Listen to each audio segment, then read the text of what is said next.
Hello বন্ধুরা, আপনারা সবাই কেমন আছেন? আশা করি প্রত্যেকে ভালো আছেন। বন্ধুরা, আপনি যদি একজন সিনিয়র সিটিজেন অর্থাৎ প্রবীণ নাগরিক ব্যক্তি হয়ে থাকেন এবং প্রত্যেক মাসে ৳১,০০০ করে মাসিক পেনশন পেতে চান, তাহলে কিন্তু এই ভিডিওটি আপনাদের জন্য অত্যন্ত গুরুত্বপূর্ণ।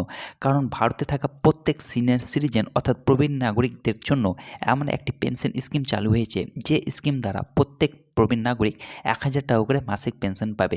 তো একজন প্রবীণ নাগরিক হিসেবে আপনি কি করে এই পেনশনের টাকা অর্থাৎ ৳১,০০০ করে পাবেন এবং এর জন্য আপনাকে কোথায় যেতে হবে, এর জন্য আপনাকে কী ডকুমেন্টস লাগবে ইত্যাদি সমস্ত কিছু তথ্য আজকের এই ভিডিওটিতে আমি বিস্তারিতভাবে আলোচনা করব।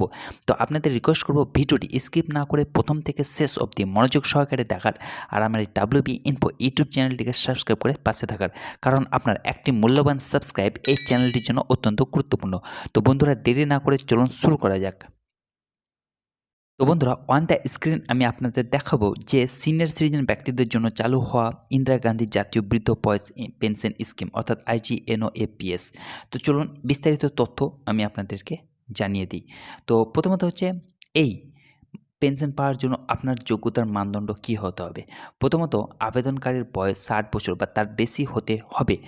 দারিদ্র্যসীমার নিচের পরিবারের সদস্য অর্থাৎ BPL তাদের নিজস্ব আয়ের উৎস থেকে বা পরিবারের সদস্যদের বা অন্যান্য উৎস থেকে আর্থিক সহায়তার মাধ্যমে জীবিকা নির্বাহের খুব কম বা কোনো নিয়মিত উপায় যদি না থাকে, তাহলে কিন্তু আপনি এই পেনশন পাওয়ার জন্য যোগ্য ব্যক্তি অর্থাৎ প্রবীণ নাগরিক ব্যক্তি। তারপর হচ্ছে যে আপনি এই পেনশন থেকে কী সুবিধা পাবেন? তো চলুন দেখে নেই। প্রথমত হচ্ছে, যদি আপনার বয়স ৬০ বছর থেকে ৭৯ বছর বয়স হয়ে থাকে, তাহলে কিন্তু আপনাকে প্রত্যেক মাসে ৳২০০ করে মাসিক পেনশন দেওয়া হবে, এবং আপনার যদি বয়স ৮০ বা তার বেশি বয়স হয়ে থাকে, তাহলে কিন্তু আপনাকে প্রত্যেক মাসে ৳৫০০ করে মাসিক পেনশন দেওয়া হবে।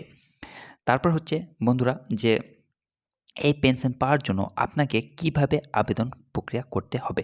তো চলুন দেখে নেই। প্রথমত হচ্ছে, আবেদনগুলি সংশ্লিষ্ট গ্রাম পঞ্চায়েত বা আপনি যদি পৌরসভাতে থাকেন তাহলে পৌরসভা বা নিগম সচিবের কাছে জমা দেওয়া যেতে পারে।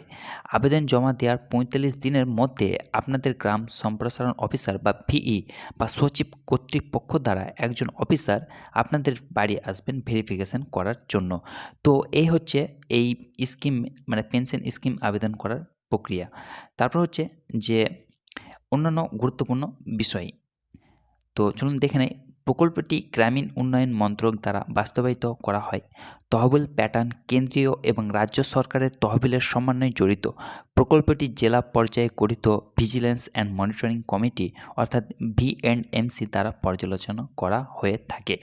তো বন্ধুরা, এই হচ্ছে আপনাদের জন্য ইন্দিরা গান্ধী ন্যাশনাল পেনশন স্কিমের একটি বিস্তারিত তথ্য। আশা করি ভিডিওটি আপনাদেরকে ভালো লেগেছে। যদি ভিডিওটি আপনাদেরকে ভালো লেগে থাকে, তাহলে দয়া করে এই চ্যানেলটিকে সাবস্ক্রাইব করতে ভুলবেন না, এবং ভিডিওটিকে যত পারবেন লাইক করবেন, বন্ধুদের সঙ্গে শেয়ার করবেন এবং কমেন্টস করবেন। ভালো থাকুন, সুস্থ থাকুন। ধন্যবাদ।